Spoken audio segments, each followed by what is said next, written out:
E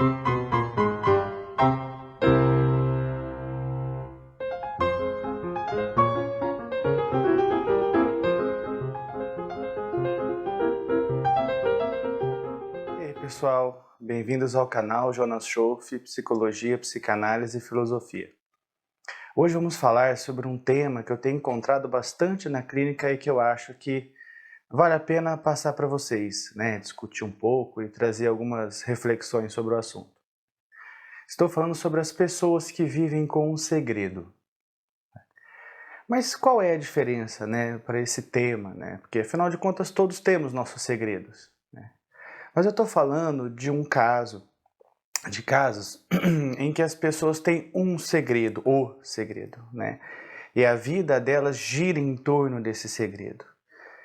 E é um segredo que na imaginação, no pensamento dessas pessoas, se for trazido à fala, se for revelado, né, trará consequências terríveis para a vida dessa pessoa. Né? Então, a gente está falando aí de uma certa forma de conceber o próprio segredo. Né? Então, para dar alguns exemplos para vocês, vamos imaginar, por exemplo, você é portador de uma doença crônica, né? Um HIV, talvez um câncer, né? Alguma outra condição que afete um relacionamento, como uma infertilidade, um problema de impotência, alguma condição sobre a sua própria vida, né, sobre o fato de ter sido adotado, né, e muitas vezes revelar a adoção para uma criança é o segredo que influencia, né, na vida de um pai, de uma mãe. Né? Então é disso que a gente está falando, de um segredo que parece para aquela pessoa, né, tornar a vida dela muito mais difícil se for trazido à tona. E o resultado, né, e é por isso que eu trago esse vídeo para vocês, é que viver com esse segredo, né, enquanto segredo, acaba, né, prejudicando e trazendo muito sofrimento para a vida dessa pessoa. Né? Então, por isso que a gente vai abordar esse assunto aqui nesse vídeo. Tá? Como que funciona, né, a construção desse segredo? Né? Começa com a revelação para essa própria pessoa desse segredo, com a descoberta de uma condição que vai modificar, né, na perspectiva dela, toda a sua vida. Né? A ideia de que quando você descobre esse segredo, você perde o chão, né? Ainda não se tornou um segredo, né? Quando você descobre essa notícia, você perde o chão. Né? Por que perder o chão? Né? Porque o nosso mundo, nossa sustentação, o nosso chão, nossos alicerces são construídos na fantasia. Né, numa fantasia de onipotência, né, de que você é imortal, você é invulnerável, né, você é capaz de realizar todas as suas vontades, todos os seus sonhos. Né? Então, normalmente a gente acha que é uma questão de tempo. Né? Hoje eu não vou fazer aquilo que eu sonhei fazer, mas amanhã eu faço. Porque, afinal de contas, eu não vou morrer, né? Parece que na nossa fantasia nós somos imortais, né? E imortais, invulneráveis, né? Perfeitos e tudo mais. Então, a gente perde esse chão, né? Essa fantasia de onipotência, essa fantasia de que tudo é possível na nossa vida, que nosso tempo é infinito, interminável, né? Então, nós perdemos esse chão quando descobrimos uma coisa que muda a nossa autoimagem, a nossa forma de nos vermos. Né? Então, imagine, por exemplo, uma pessoa que descobre o HIV. Né? De repente, ela descobre que tem uma condição que ela vai ter que cuidar, né, para o resto da vida, e que isso vai fazer com que as pessoas vejam ela de forma diferente. Né? O que né, uma realidade. É lógico que quando você sabe de alguma característica daquela pessoa de diferente, né, você vai olhar para ela de uma forma diferente. Né? Mas qual é essa diferença? Né? Há muitas possibilidades das pessoas encararem essa ideia. Né? Ou que você tem, por exemplo, uma infertilidade. Né? Você é uma mulher que não pode ter filhos biológicos. Né? A outra pessoa pode prontamente rejeitar a ideia, se ela tiver esse sonho de ter um filho biológico, por exemplo, como ela pode simplesmente não se importar se ela não quiser ter filhos, ou ela pode aceitar, partir para um caminho da adoção, se for o caso, né? Então, só que a gente não sabe da reação das pessoas diante do nosso segredo, e esse é o problema. Na nossa fantasia, essa reação é sempre a pior possível, né? Então, por isso, nós guardamos esse segredo. Nós guardamos esse segredo porque, enquanto não se fala de algo, né? Enquanto não trazemos aquilo à tona, não é verdade. Né? A gente consegue, quando a gente guarda algo na nossa fantasia, no nosso mundo interno, na nossa imaginação, ainda negar aquilo. Né? Quando tornamos algo público, quando trazemos a palavra, aquilo se torna uma realidade. Então é uma forma ainda, uma tentativa de fingir que aquilo não existe, que aquilo não é verdade. Né? Disse aí, né, que na criação, Deus fez o mundo com a palavra e com a luz. Né? Foi a primeira palavra de Deus, faça-se a luz. Né? Então vejam que interessante, a palavra e a luz. Né? Então quer dizer que a gente cria o mundo, as coisas se tornam realidade quando falamos. Né? E ao mesmo tempo, quando falamos, aquilo vem à luz, vem ao conhecimento, e o conhecimento é a realidade. Então, enquanto é desconhecido, não existe. Né? Existe para você, mas ainda você mesmo é capaz de desacreditar ou de fazer como se aquilo não existisse. Né? Se fosse fácil assim, né, se fosse simplesmente não falar sobre algo, né, estaria resolvido o problema. Mas o que eu noto que traz mais sofrimento para as pessoas que vivem com o segredo é que aquilo impede que elas tenham um relacionamento profundo com as pessoas. Porque aprofundar uma amizade ou aprofundar um relacionamento amoroso depende das pessoas se entregarem, né? E de se conhecerem, e de poderem falar sobre si e aceitar um ao outro nessa intimidade. E a intimidade implica as condições mais importantes da nossa vida, ou seja, né, o segredo.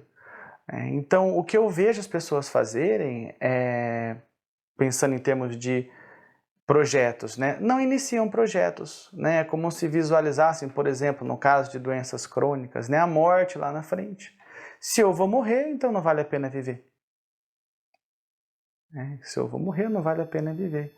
Então eu já morro, né? Então eu já antecipo essa morte futura, que eu nem sei se vem ou não vem, eu não sei exatamente quando vem. Né? Eu antecipo essa morte não vivendo. Né? A gente pode até ter casos de suicídio vinculados a isso, mas não é disso que eu estou falando. Estou falando de não viver. Né? De fazer-se de morto, não vivendo, não projetando, não sonhando, não desejando. Esse é um caminho, né, que traz um sofrimento imenso para as pessoas nessa situação, nesse dilema. Né? Ou em relacionamentos, né, a pessoa evita iniciar qualquer tipo de relacionamento, ficando sempre naquelas relações casuais, né, em que ela encontra a pessoa por aplicativo, tem relação e depois já não encontra mais, ou encontra a pessoa só naquele contexto da vida sexual, de um gozo imediato, e depois se separa, né? Ou quando começa um relacionamento mais profundo, quando surge nela o desejo de amar e de permanecer com aquela pessoa, né? Até o desejo de falar sobre esse segredo com essa pessoa, o que ela faz?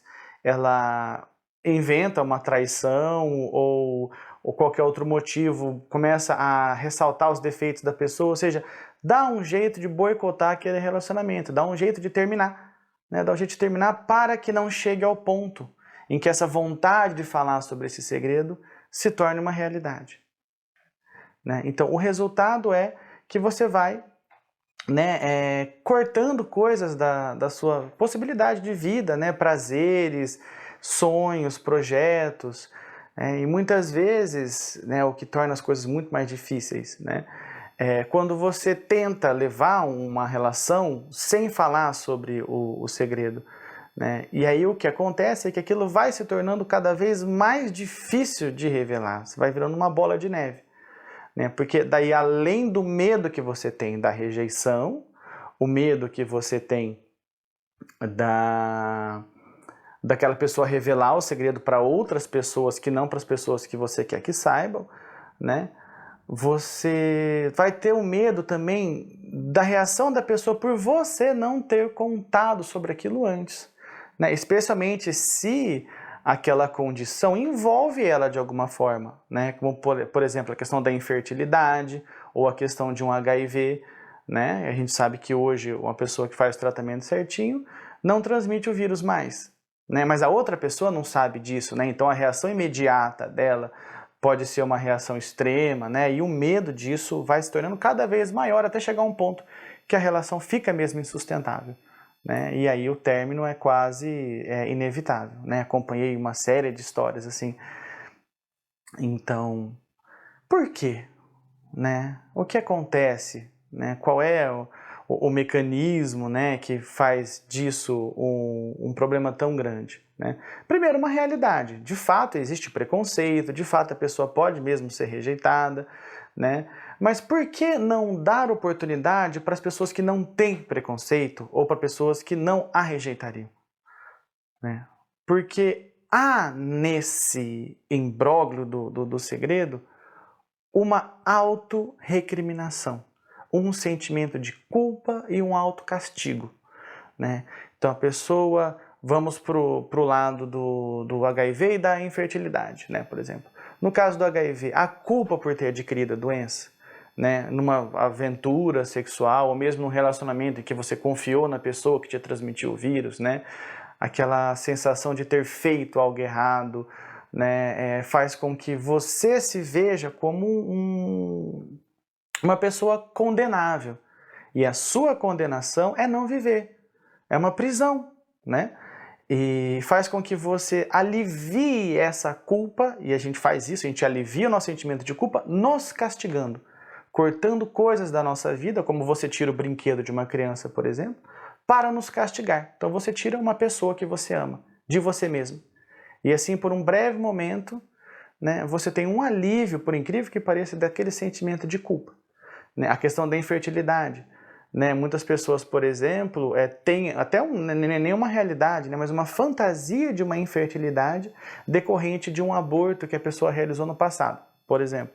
Né? Então, aquilo cria um sentimento de culpa, uma autorrecriminação, né? Coisas assim que às vezes a pessoa foi vítima de uma violência, por exemplo, e se sente culpada por isso também. Então, enfim, há uma série de coisas assim, mas o centro da questão é a relação entre o segredo e uma série de fantasias de culpa e recriminação que podem ser conscientes ou inconscientes, né? Daí qual é o caminho para melhorar isso? Falar sobre o assunto.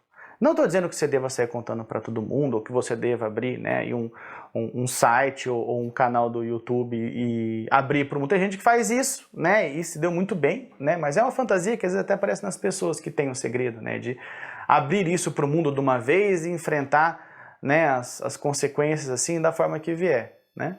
Mas não é isso, não necessariamente, né. O importante é que você possa, em algum lugar, em algum contexto protegido, sigiloso, falar sobre o assunto. Né? A psicoterapia é um ótimo caminho para lidar com isso, né? Mas há outros mecanismos aí culturais, né, que as pessoas usam e que podem ser válidos, podem ajudar muito nesse assunto. Né? O importante é que você ocupe, né, um lugar, você vá num lugar onde você não será julgado, né? Ou onde o julgamento é uma coisa genérica e compreensiva. Né? Um mecanismo muito pouco usado hoje em dia, né? Um confessionário, por exemplo, né? Que era exigência da Igreja Católica antigamente, né? Hoje você tem vários guias, né, e pessoas que te ajudam do ponto de vista moral, pessoal, como pastores, né, pais de santo, mães de santo, pessoas com quem você está envolvido e que você tem uma confiança, né? Sempre envolve um risco, né? Eu acredito que se você vai tratar com um médico ou um psicólogo, né, pessoas que têm um compromisso com o sigilo profissional, ainda você pode lidar com o mal profissional, você pode topar com o mal profissional, infelizmente é possível, né? Mas é o contexto mais seguro, eu acredito. Mas, né, o mais importante é que você consiga falar com alguém sobre o assunto, né? Com um psicólogo, você vai ter a oportunidade de trabalhar sobre essas fantasias inconscientes, né? E, né, se for um psicanalista, no caso, né? E eu acredito que é o melhor caminho. Então, fica aí, né, a nossa discussão para a gente voltar a isso em outros momentos.